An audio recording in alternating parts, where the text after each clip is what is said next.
we're ready. Let's start us off. Scott? Yeah. Go for it. Yes, Terrence, for you, I mean, just there sort of towards the end of the first half, kind of what did you maybe want to do or see you were capable of doing and kind of building the lead there with, I think, I had 11 straight points. I don't even remember having 11 straight points, but I mean, I just doing what Coach Brad tell me to do. He tells all of us to just run the floor, run hard in transition, rebound, play hard on defense, and turn defense into offense. So that's just what I went out and did. Terrence, I know you talked about having better starts. You guys got Dane going early. How'd you feel about how you guys came out tonight? I feel like we came out better. Like you said, Dane got going. In the first meeting, I told him to go get dirty. He's a really good player, real key for us. But, yeah, I'm glad he got going and saw the basket going there for him today.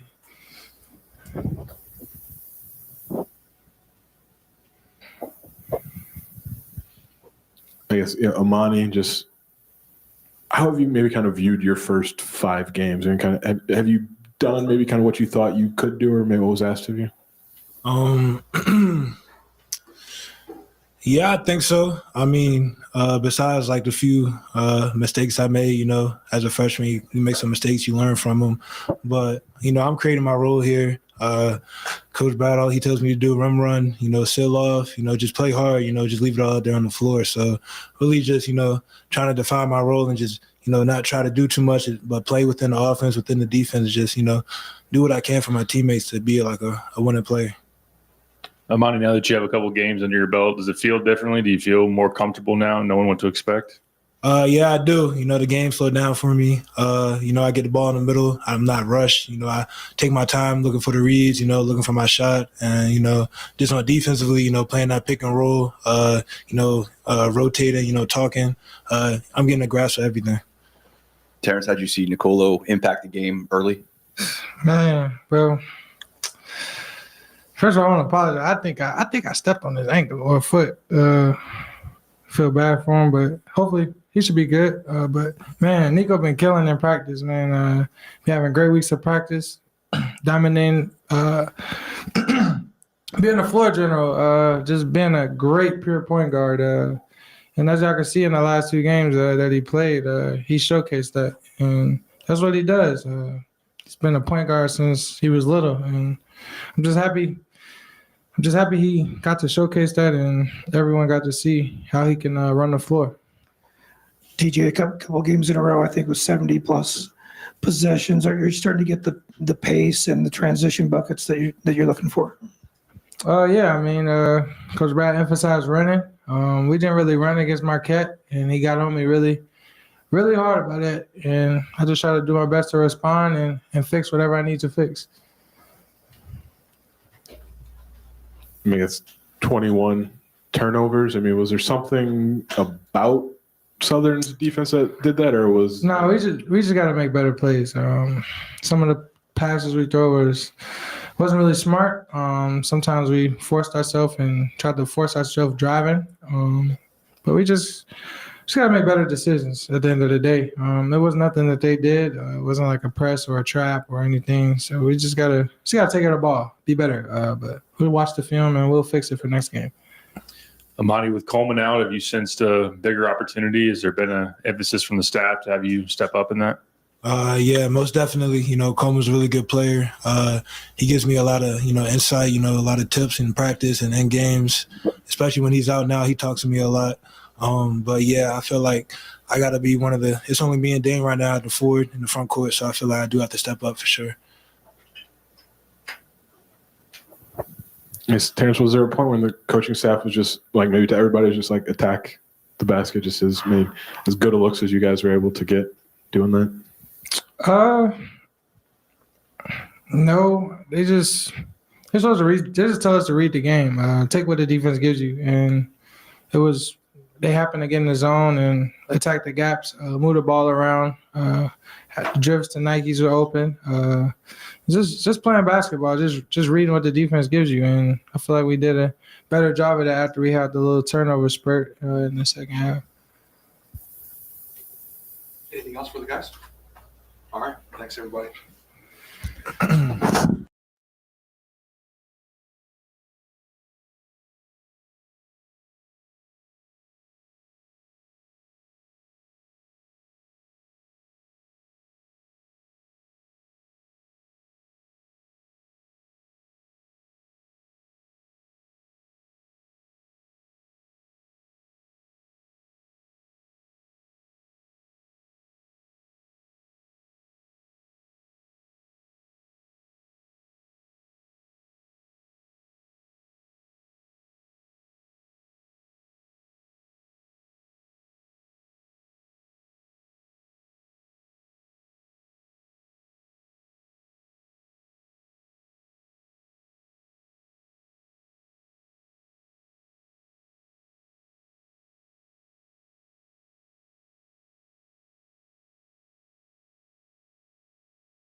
$50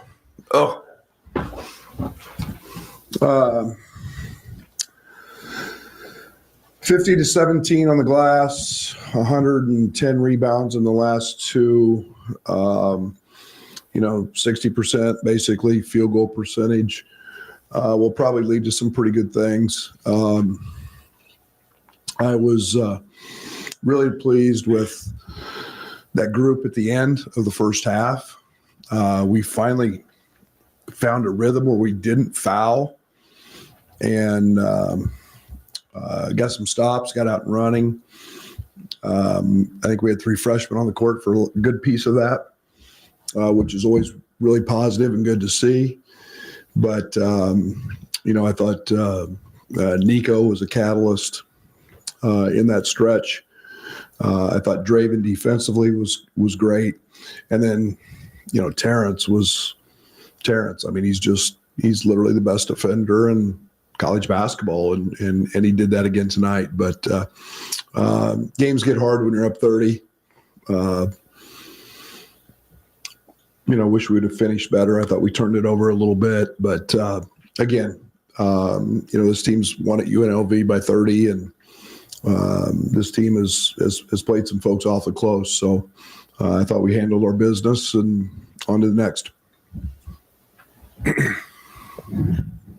Coach Monty Hansberry was like a plus 19 in just 22 minutes. How do you think he impacted the game? Like I said with Amani, it's never really flashy. All he does is everything he's supposed to do, and it's little things.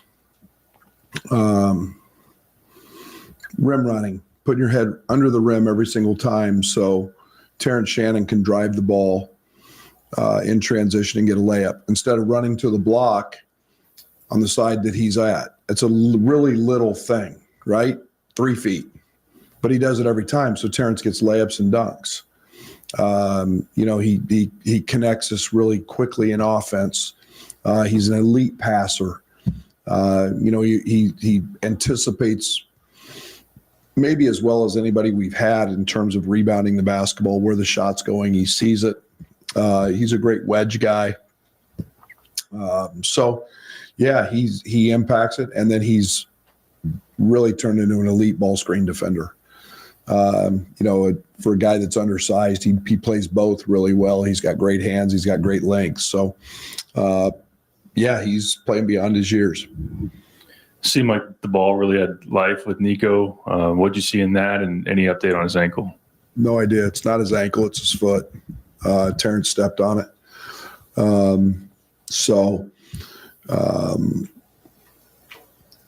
He plays with speed. Very few guys can play with speed and play with a thought process that is slow.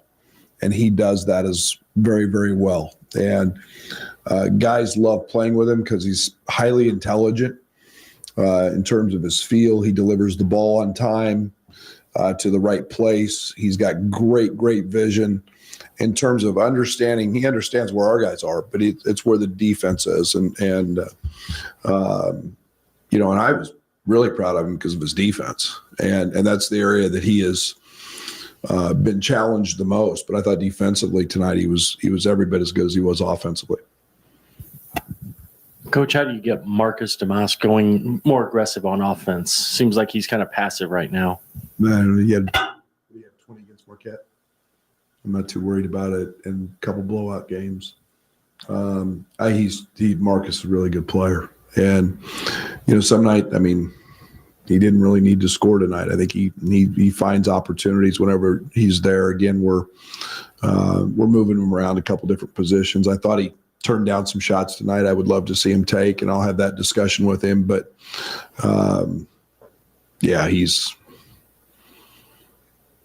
pretty good player. So he just doesn't force anything. And when we needed it against Marquette, he was pretty good. So I got a lot of confidence in real games, so to speak. He'll be there. What did you maybe see from the rest of the guys on the court when Nico was doing all of those things that you said he did well tonight? Yeah, they feed off of it. There's a positivity when he's got the ball, and not that there's not with other guys, but all of a sudden our pace picks up. They're running harder. They know if they run, he's going to pitch that thing ahead. He's tough. He's a good rebounder. He knows the defensive rebound, so he can get out and push. But I think there's a feeling like if they're open, he's going to find you, and it doesn't. It's out of the flow. It's not manufactured. He just makes plays that are they're the right plays. Hey, Coach, how did you feel about the counters that you guys made tonight when Southern was blitzing you guys on the strong side? Yeah, I mean, and I haven't done a very good job, especially late. We had some kind of crazy lineups in, but we haven't spent enough time on it. And again, that's totally on me. I thought we handled it really well. I thought we've spent some time working against the press, and we dissected Marquette's pretty good, and the uniqueness of Oakland's press was okay. We got good shots. We again in that game we just missed a lot of layups, but again, it's just feel moving the ball, hitting open men, and then when they fell back into the zone, I thought we played a little too passive, and we got to get aggressive driving into gaps, and again that's where spend a little more time in practice, and we got a few days to work on that. Coach, what are your thoughts on pace right now? A couple games in a row with 70-plus possessions. Has that been more about the opponent or a point of emphasis for you? Or? No, that's all about us. That's all about trying to find easy baskets, trying to run. Again, it's kind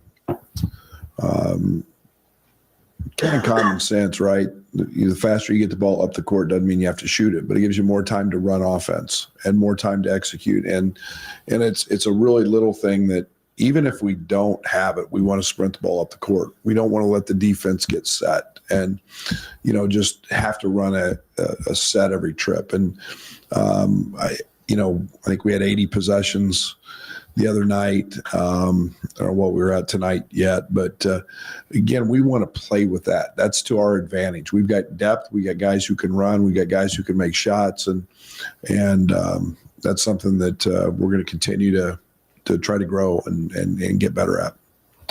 Heard you mention on the radio that Quincy's wrist is messing with his three ball a little bit. How long has he been dealing with that, and what's going on with that? Day before the Kansas scrimmage. Or 2 days before the Kansas scrimmage. He got it caught in a jersey in practice. And so he's been fighting that. You can see he's got all kinds of tape and stuff on it. He's been living in rehab, and now he's thinking about it. He's got to quit.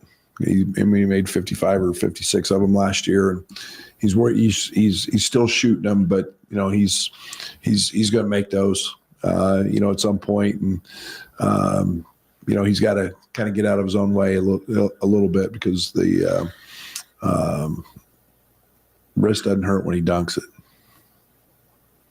Terrence said that 21 turnovers or more, just have to make better decisions with the ball. He said 15 was too many. I guess whenever Tuesday. 21 tonight. Yeah, and we had 3 charges the other night, and we those were 3 of them. But again, it's I don't want to make too much. We have some weird lineups out there. We had some weird lineups out in 25-point games, and guys trying to do different things. And we were pretty good against Marquette. We were pretty good against Kansas, and in those type situations, we didn't turn it over much against Oakland. So it's a little more of the. I'm not overly concerned about it yet. 11 threes for Luke over the last 3 games. Rebounded well tonight. How big's he been for you off the bench? Yeah, I need to get him more shots. I want him to shoot every shot he's open. He's a terrific shooter. He's one of the best shooters, not just in this league, in the country. He's a guy who plays great in space. He's a guy that has got a great shot fake, sidestep 3 that he gets off and can make. And yeah, he's a difference maker. There's no doubt about that, and we need to keep him, shooting the ball well. And then we've got to keep him, keep finding opportunities for him to get shots off. Can you talk to us about Ty Rogers' mindset? Obviously, earlier in the night, he made some mistakes, but then the defensive just activity and just the physicality on the offensive glass. Like, can you just talk to us about that? Yeah, I mean, that's the thing with Ty. Ty impacts the game in a lot of areas. I mean, not just stat line stuff. I mean, just in terms of his physicality. I mean, what you can do with switching with him 1 through 4, 1 through 5, if we want to, knowing that he's strong, knowing he can go get 4 rebounds, knowing that he's one of the elite athletes on our team, knowing that he's, there's every position on the court that he can guard. So it hurts us when he's in foul trouble. And I think he picked up almost all of his fouls tonight in kind of the same fashion. So we need him. We need his versatility. He's a great playmaker.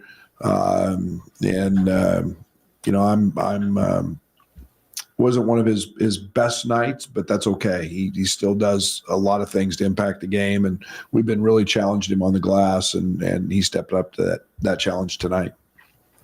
Another maybe Nico related one, but when he's not on the court, I mean, do you feel like you can still maybe get that same sense of positivity or just the feeling that he generates? Yeah. I mean, did I play Nico against Kansas? I don't know if I did or not. I think we did okay. Did I play him against Marquette? I don't think I did. I think we've done okay. We were right there. He's a different player, and he's really good. And again, it's these games afforded us the opportunity to get him a lot of minutes, and get him going. I mean, we've run really good offense at times, and again, we've seen a lot of junk, a lot of stuff that we may not normally see in league play here and against a lot of high major opponents. But again, we've got pretty good energy. We got a pretty unselfish group, sometimes too unselfish. Thank you. No. I mean, Coleman's still on the day-to-day evaluation, or yeah, he's working at it, and we'll have him back when we have him back. I don't know what that time schedule is yet. I'll meet with everybody tomorrow and evaluate both he and Nico. Thanks. Thank you.